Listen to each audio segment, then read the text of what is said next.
वालेकुम बच्चों इससे पहले वाले लेक्चर में हमने टाइप्स ऑफ मोशन का जिक्र किया था, उसको डिस्कस किया था। अब कुछ टर्म्स है जो कि एसोसिएटेड है मोशन के साथ, यानी उन टर्म्स को हमने सीखना होगा। वो टर्म जो है वो इस्तेमाल होते हैं बॉडी की मोशन में। तो बॉडी की मोशन को मुकम्मल समझने के लिए उन टर्म्स का समझना ज़रूरी है। तो उन टर्म्स को हम बारी बारी पढ़ाएंगे आपको। तो बच्चों इसमें जो पहला टर्म है जो कि स्टार्ट हम उससे लेते हैं वो है पोजीशन का। तो चलिए स्टार्ट लेते हैं कि बच्चों पोजीशन क्या होती है। पोजीशन क्या होता है बच्चों, अगर किसी जिस्म की हमने पोजीशन को मालूम करनी हो तो इसके लिए दो बातों का होना ज़रूरी है। एक तो उस ऑब्जेक्ट की, उस बॉडी की जो प्रेजेंट लोकेशन है, जो प्रेजेंट प्लेसमेंट है वो भी हमें चाहिए, और साथ साथ हमें कोई रेफरेंस पॉइंट या ऑरिजिन या starting point of the body चाहिए। तो सपोज यहाँ पर एक पॉइंट लेते हैं, P से रिप्रेजेंट किया। अब इस पॉइंट P पर एक बॉडी है, इस बॉडी की हमने पोजीशन को डिफाइन करना है। तो हमेशा के लिए बॉडी की पोजीशन को डिफाइन करने के लिए हमें क्या चाहिए, ऑरिजिन चाहिए। Origin means starting point of the body. तो ये हम ऑरिजिन लेते हैं, ओ से डिनोट करते हैं। तो अब हम क्या करेंगे कि ऑरिजिन से हम एक स्ट्रेट लाइन ड्रा करेंगे, किसकी जानिब, पॉइंट P की जानिब। अब एक्चुअली ये स्ट्रेट लाइन किया है, ये ऑरिजिन से पॉइंट P पर जो बॉडी है उसकी डिस्टेंस की निशानदेही है। और डायरेक्शन जो है वो हमेशा के लिए स्टार्टिंग पॉइंट यानी ऑरिजिन से उस पॉइंट P की जानिब होती है। तो फिर डायरेक्शन के लिए बच्चों हम यहाँ पर एरो के निशान को लगाते हैं। अब एरो का निशान क्या शो करता है, डायरेक्शन को शो करता है कि बॉडी किस डायरेक्शन में है। और एरो के निशान के अलावा बकाया जो लेंथ है ये मैग्नीट्यूड को शो करता है। तो हमने with respect to origin point P पर जो बॉडी है उसकी पोजीशन को शो किया। अब एक और तरीका भी है जिसके ज़रिए हम किसी बॉडी की पोजीशन को शो कर सकते हैं, और वो तरीका क्या है जिसमें हम परपेंडिकुलर एक्सिस को इस्तेमाल करते हैं। अब परपेंडिकुलर एक्सिस का बच्चों मतलब क्या है, अगर हम दो लाइंस ले लें और उन दोनों लाइंस को हम एक दूसरे के साथ कनेक्ट करें, लेकिन वो दो लाइंस म्यूचुअली परपेंडिकुलर हो, यानी 90 डिग्री की एंगल बनाए। अब इस डायरेक्शन को हम एक्स एक्सिस का नाम देते हैं और इस डायरेक्शन को वाई एक्सिस का। इस डायरेक्शन में नेगेटिव एक्सिस होता है और वाई का डाउनवर्ड ये नेगेटिव होता है। अब यहाँ पर पॉइंट P पर एक बॉडी है। अब इस बॉडी की हमने पोजीशन को शो करना है परपेंडिकुलर एक्सिस के थ्रू।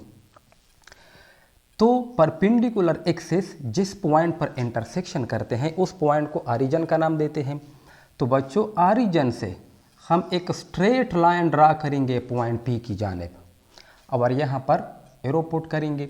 तो एक्चुअली ये क्या है, ये पोजीशन वेक्टर है।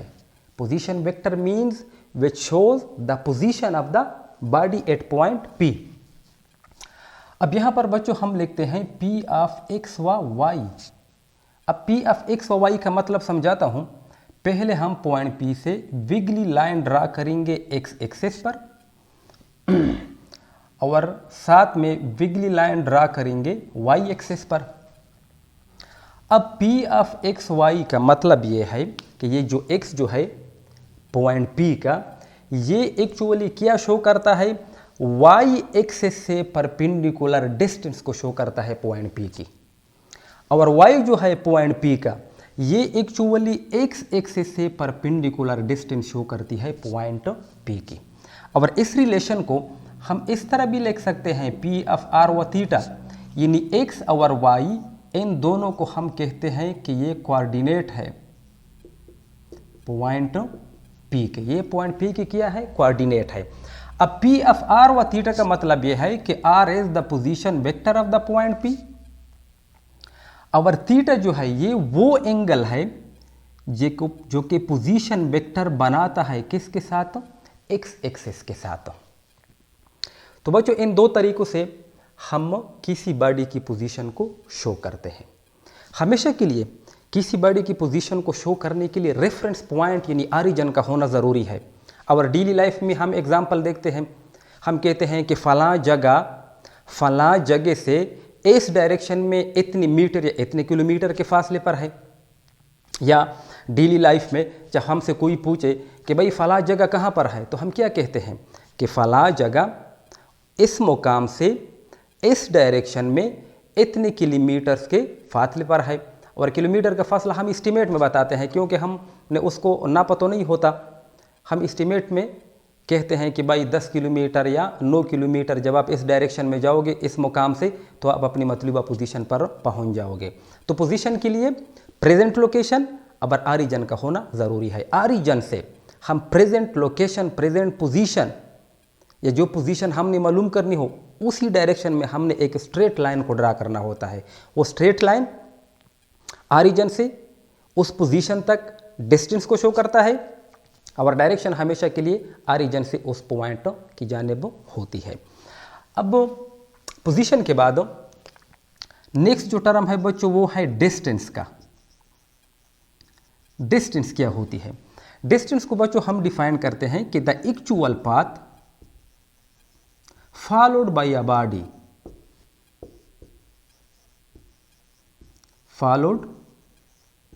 body वो हकीकतन रूट, रास्ता जिस पर हकीकतन कोई बॉडी चले तो उस रूट को, उस बॉडी की हम डिस्टेंस मानते हैं। अब सपोज हम दो पॉइंट लेते हैं, ये है पॉइंट ए और ये है पॉइंट बी। अब पॉइंट ए से पॉइंट बी को मुख्तलिफ रूट्स हैं।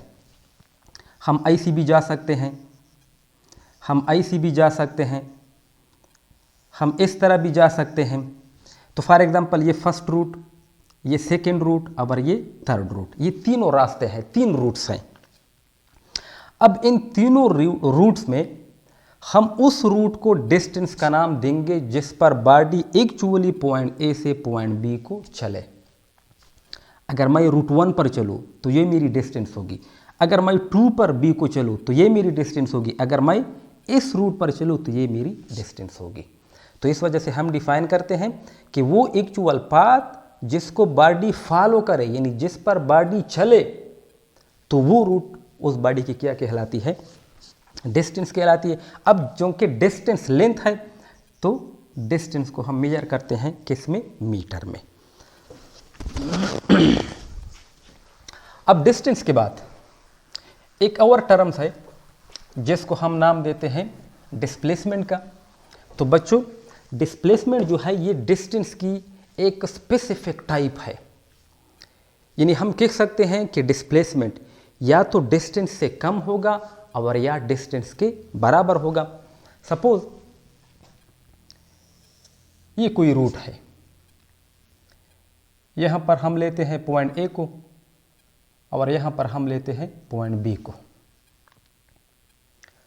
अब ए और बी के बीच में रूट तो ये है, बॉडी इस तरह चलती है, लेकिन ए और बी के बीच में जो शॉर्टेज डिस्टेंस है वो ये है। तो इसी शॉर्टेज डिस्टेंस को हम डेल्टा डी से डिनोट करते हैं हटाव के लिए, और ये जो डिस्टेंस है उसको हम डिनोट करेंगे डेल्टा एस से। तो डिस्प्लेसमेंट को हम कैसे डिफाइन करेंगे? तो डिस्प्लेसमेंट को हम डिफाइन करते हैं कि the shortest distance between two points, दो पॉइंट्स के बीच में जो कम से कम फासला होता है उस फासले को हम क्या नाम देंगे? डिस्प्लेसमेंट का नाम देंगे। अब ए और बी के बीच में कम से कम फासला जो है ये डायरेक्ट रूट है, तो उसको हमने डेल्टा डी से डिनोट किया, ऊपर एरो का निशान डाला, किस लिए? कि डिस्प्लेसमेंट जो है ये वेक्टर क्वांटिटी है। और ए सी बी के ये करो पाथ में जो डिस्टेंस है और जो रूट है उसको हमने डिस्टेंस का नाम दिया। तो बच्चों डिस्प्लेसमेंट जो है ये वेक्टर क्वांटिटी है। अब जब वेक्टर क्वांटिटी है तो इसका मतलब क्या हुआ कि मैग्नीट्यूड भी होगा, डायरेक्शन भी। तो मैग्नीट्यूड वो तो एरो के निशान को हटा के बकाया जो लेंथ बनती है वो मैग्नीट्यूड कहलाता है। यानी यहाँ से एरो के निशान को हटा के ये जो लेंथ है इस रूट की, इसको हम नाम देते हैं क्या, मैग्नीट्यूड का। और एरो के निशान को हम इस्तेमाल करते हैं किसके लिए, डायरेक्शन के लिए। तो डिस्प्लेसमेंट जो है ये वेक्टर क्वांटिटी है। अब वेक्टर क्वांटिटी तो आप समझ गए कि भाई ठीक है वेक्टर क्वांटिटी है, लेकिन अक्सर स्टूडेंट पूछते हैं कि सर फिर डिस्प्लेसमेंट की डायरेक्शन क्या होगी। हमेशा के लिए डिस्प्लेसमेंट की डायरेक्शन बच्चों इनिशियल पॉइंट से फाइनल पोजीशन की तरफ होती है या फाइनल पॉइंट की तरफ होती है। जिस पॉइंट से अब जिस पॉइंट की तरफ जा रहे हैं उसी की डायरेक्शन में आपकी डिस्प्लेसमेंट की डायरेक्शन होगी। तो चूंकि हम ए सी बी की जानिब जा रहे हैं तो हमारी डायरेक्शन ए सी बी की जानिब होगी। अगर सपोज हम बी से ए की जानिब जाना चाहे तो फिर हमारी direction from be towards a होगी। तो यह है डिस्प्लेसमेंट। अब डिस्प्लेसमेंट जो है ये भी डिस्टेंस है लेकिन स्पेसिफिक डायरेक्शन में, तो फिर डिस्प्लेसमेंट को भी हम मेजर करते हैं किस में, मीटर में। तो बच्चों ये था डिस्प्लेसमेंट। अब डिस्प्लेसमेंट के बाद बारी आती है स्पीड की कि बच्चों ये स्पीड क्या होता है। अब बच्चों माना कि हम कहते हैं कि एक जिस्म बहुत तेज़ी के साथ हरकत कर रहा है। अब तेज़ी के साथ हरकत, इसका जवाब देने के लिए एक टर्म इस्तेमाल होता है, उस टर्म को क्या कहते हैं, स्पीड का नाम देते हैं। अब एक बॉडी बहुत तेज़ी के साथ हरकत कर रही है, इसका मतलब क्या हुआ कि वो कम टाइम में ज़्यादा डिस्टेंस कवर करेगी। तो स्पीड को हम डिफाइन करते हैं कि कोई ऑब्जेक्ट, कोई बॉडी यूनिट टाइम में जितनी डिस्टेंस तय करे, जो डिस्टेंस कवर करे, उसको हम क्या नाम देते हैं, स्पीड का नाम देते हैं। तो बच्चों स्पीड को हम डिनोट करते हैं v से, और वो बराबर होता है distance covered divided by total time taken, total time taken. तो टोटल डिस्टेंस कवर्ड या तो हम डेल्टा एस से डिनोट करते हैं या एस से डिनोट करते हैं, और टोटल टाइम को सपोज हम डेल्टा टी से डिनोट करते हैं। तो यूनिट टाइम में बॉडी ने जो डिस्टेंस कवर की वो क्या कहलाती है, डिस्प्लेसमेंट कहलाती है। अब डिस्प्लेसमेंट की यूनिट हम निकालते हैं, डिस्टेंस मीटर में मेजर करते हैं और टाइम सेकंड में। तो मीटर पर सेकंड ये एस आई यूनिट है स्पीड की। और बच्चों स्पीड जो है ये स्केलर क्वांटिटी है, ये स्केलर क्वांटिटी है। यानी स्पीड को हम डिस्क्राइब कर सकते हैं सिर्फ मैग्नीट्यूड से, डायरेक्शन की हमें ज़रूरत नहीं है। अब इसकी जनरल एग्जांपल ले लो। हम देखते हैं डेली लाइफ में कि अक्सर बच्चे जो होते हैं वो मोटरसाइकिल पर व्हीलिंग करते हैं या बहुत तेज़ चला रहे होते हैं। तो अक्सर कहते हैं कि भाई फलां का बेटा जो है वो बहुत तेज़ मोटरसाइकिल चला रहा है, वो तो बहुत तेज़ स्पीड के साथ जा रहा है। अब तेज़ स्पीड से जो कंसेप्ट है उसका फ़ौरन हम समझ जाते हैं कि भाई तेज़ स्पीड का मतलब क्या है। तो इस वजह से ऐसी क्वांटिटीज़, फिज़िकल क्वांटिटीज़ जिसकी सिर्फ मैग्नीट्यूड से मुकम्मल वजाहत हो सके, उसको हमने स्केलर क्वांटिटी का नाम दिया था पिछले लेक्चर में, या स्केलर क्वांटिटी कहते हैं। तो स्पीड जो है मैग्नीट्यूड से सिर्फ वजाहत होती है, तो उसको हम स्केलर क्वांटिटी में शामिल करते हैं कि स्पीड जो है ये स्केलर क्वांटिटी है। अब स्पीड स्केलर क्वांटिटी है तो बच्चों स्पीड में मुख्तलिफ ऑप्शन हैं। हम एवरेज स्पीड का जिक्र करते हैं, यूनिफॉर्म स्पीड का जिक्र करते हैं, इंस्टेंटेनियस स्पीड का जिक्र करते हैं। तो बच्चों अक्सर जब हम सफ़र करते हैं तो हमारी स्पीड यकसा नहीं होती, यूनिफॉर्म नहीं होती, बल्कि हम वेरिएबल स्पीड के साथ जा रहे होते हैं। क्यों? वजह यह है कि या तो रोड ख़राब होता है, या रोड में टर्न होते हैं, या हमें सिग्नल मिलता है रोकने के लिए। तो ऐसे तमाम सिचुएशन में हम क्या करते हैं, अपनी स्पीड को डिक्रीज़ करते हैं, कभी इंक्रीज़ कभी डिक्रीज़। यानी स्पीड को हम यूनिफॉर्म नहीं रख सकते मुख्तलिफ ऑप्शंस की वजह से। मुख्तलिफ ऑप्शन, रोड में ऑब्स्टिकल्स यानी बैंकर्स, जो भी आप नाम दे दे, यानी हम अपनी स्पीड को कांस्टेंट नहीं रख सकते। अब 2 पॉइंट्स लेते हैं। ये पॉइंट ए और ये बच्चों पॉइंट बी। अब सपोज ए और बी के बीच में जो डिस्टेंस है वो सपोज 10 किलोमीटर है। कितनी है? 10 किलोमीटर।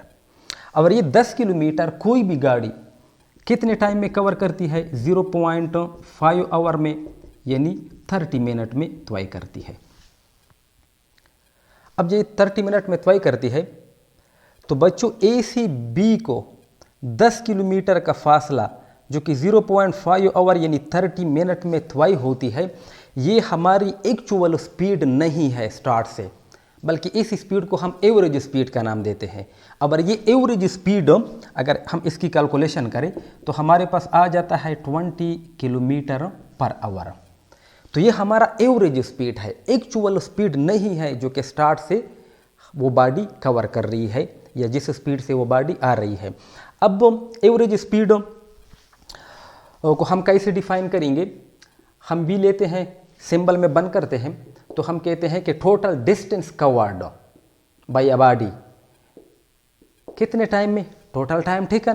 तो टोटल डिस्टेंस कितनी है? वो तो 10 किलोमीटर है, लेकिन बॉडी कितने टाइम में कवर करती है?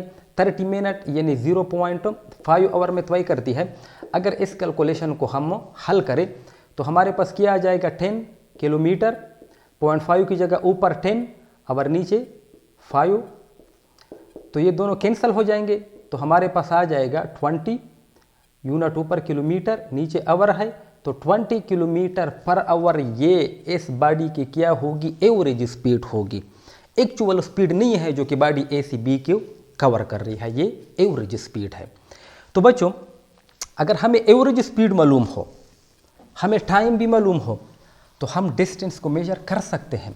अब डिस्टेंस को मेजर करने के लिए हम इसी रिलेशन को इस्तेमाल करते हैं। अब रिलेशन को हम कैसे इस्तेमाल करेंगे? तो अभी हमने रिलेशन लिखा था कि एवरेज स्पीड बराबर है total distance divided by total time के, या हम सिंपली लिखते हैं एस डिवाइडेड बाय टी के। अगर हम डिस्टेंस को मालूम करना चाहे तो हमारे पास रिलेशन आ जाएगा वी एवरेज क्रॉस टी के। अब वी एवरेज हमारे पास कितना आया था? 20 किलोमीटर पर आवर आया था, और टाइम कितना था? 0.5 आवर था। तो नीचे वाला आवर ऊपर वाला आवर कैंसिल हो जाएगा, तो हमारे पास आ जाएगा 20 किलोमीटर क्रॉस 0.5। अगर इसको मल्टीप्लाई करेंगे तो हमारे पास 100 आ जाएगा किलोमीटर। अब डिसिमल पॉइंट एक दर्जे के बाद तो यहाँ पर लगाएंगे तो हमारे पास टोटल डिस्टेंस कितनी आ जाएगी? 10 किलोमीटर के। तो हम डिस्टेंस को भी मालूम कर सकते हैं अगर हमें एवरेज स्पीड मालूम हो और साथ में टाइम भी मालूम हो। तो एवरेज स्पीड के साथ साथ बच्चों जब हम सफ़र कर रहे होते हैं तो हमारी दिलचस्पी एवरेज स्पीड में नहीं होती, यानी हमारे जहन में ये नहीं आता कि भाई गाड़ी कभी तेज़ हो रही है कभी स्लो हो रही है, ये हमारे जहन में नहीं आता। हमारे जहन में किसी ख़ास मुकाम पर या टाइम के किसी ख़ास इंस्टेंट में जो स्पीड होता है उसमें हमारी दिलचस्पी होती है। उसका सादा एग्जाम्पल ये है कि फॉर एग्ज़ाम्पल आप कोच में जा रहे हैं, सफ़र कर रहे हैं, आप फ्रंट सीट में और ड्राइवर के साथ बैठे हैं, तो स्पीड की जानिब आपकी तवज्जो नहीं होती, बल्कि कभी कभार अचानक स्पीडोमीटर की तरफ आपकी नज़र होती है, उस पर नज़र आपकी पड़ती है, तो आप देखते हैं कि भाई इस टाइम स्पीडोमीटर की जो नीडल है वो 80 किलोमीटर पर आवर पर खड़ी है। तो आपके जहन में आता है कि भाई इस इंस्टेंट में गाड़ी की स्पीड जो है वो 80 किलोमीटर पर आवर है।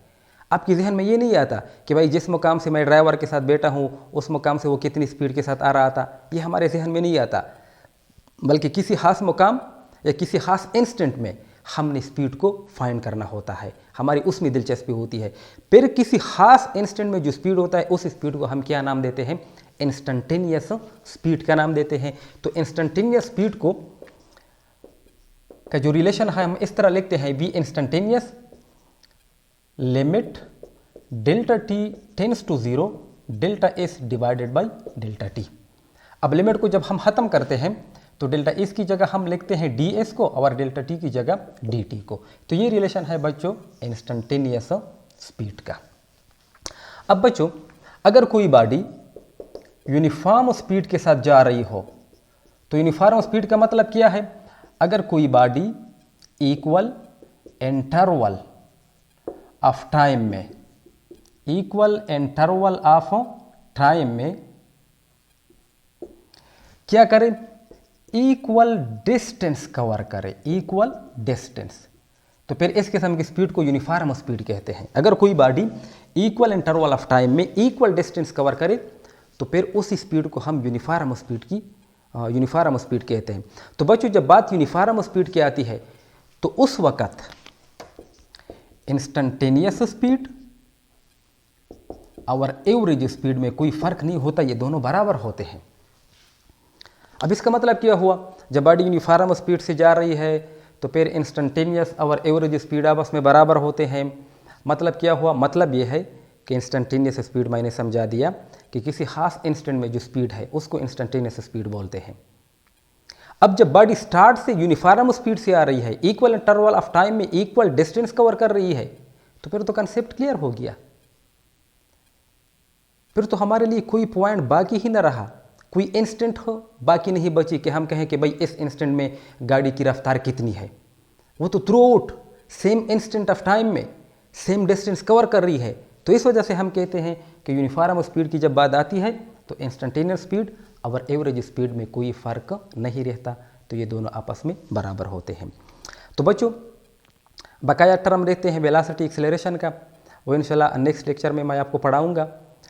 तो ये था मुख्तसर सा इंट्रोडक्शन और टर्म्स जो कि एसोसिएटेड हैं मोशन के साथ, जिसकी मोशन की जब हम वजाहत करेंगे तो इसमें सारे टर्म यूज़ होंगे।